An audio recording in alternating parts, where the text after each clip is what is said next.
Inilah profil Priyo Suhartono, polisi yang sering jadi imam sholat.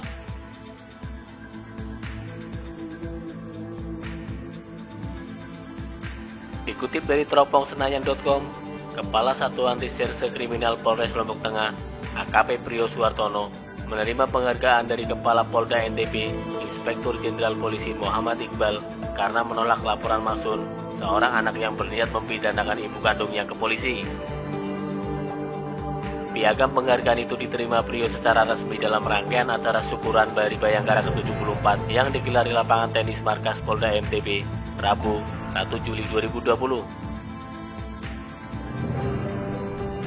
Jadi piagam penghargaan diberikan karena dedikasinya di bidang penegakan hukum terkait kebijakan dalam mengambil keputusan menolak seorang pria yang menuduh ibunya menggelapkan sepeda motor. Kata Kabid Humas Polda NTB, Komisaris Besar Polisi Artanto di Mataram, Rabu, 1 Juli 2020. Priyo yang ditemui wartawan mengaku menolak laporan Maksun karena iba melihat reaksi ibu kandung pelapor itu, Ibu Kalsum, warga Desa Ranggagata, Kecamatan Praya Baradaya, Kabupaten Lombok Tengah.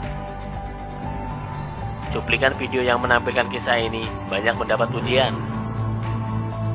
Anak yang melaporkan ibu kandungnya kepada polisi ini dinilai banyak orang sebagai anak durhaka.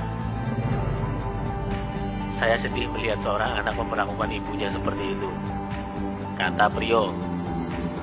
Karena perlakuan yang demikian, Priyo berniat ingin menyelesaikan persoalannya secara damai, sempat menawarkan Maksun uang untuk mengganti kendaraan roda 2 Honda Beat itu.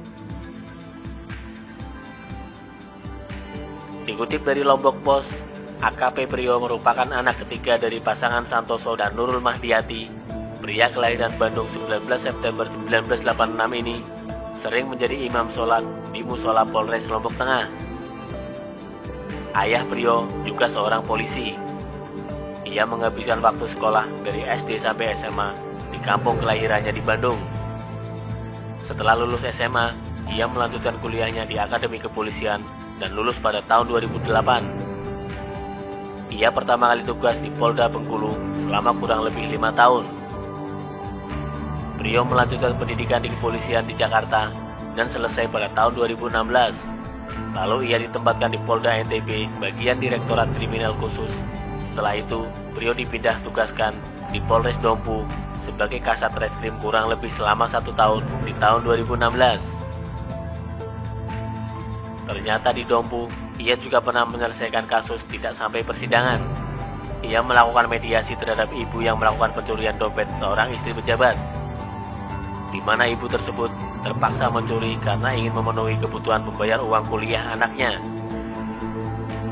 Saat itu kemudian kita mediasi juga, dan oleh pencuri bersedia mengembalikan uang yang digunakan untuk kebutuhan keluarga itu, tegas Priyo.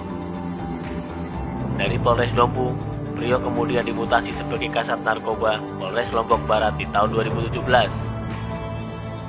Saat itu ia menjabat selama 6 bulan, kemudian dipindah menjadi Kasat Reskrim Lombok Barat selama kurang lebih 2 tahun 5 bulan. Setelah di Lombok Barat, baru saja pindah di Februari 2020 jadi Kasat Reskrim Lombok Tengah, kata Priyo. Kalau saya sebagai Kasat Reskrim, memang dalam penegakan hukum harus tetap memandang hukum itu harus dipandang imbang, yakni asas keadilan, kepastian dan manfaat, dan inilah tujuan hukum.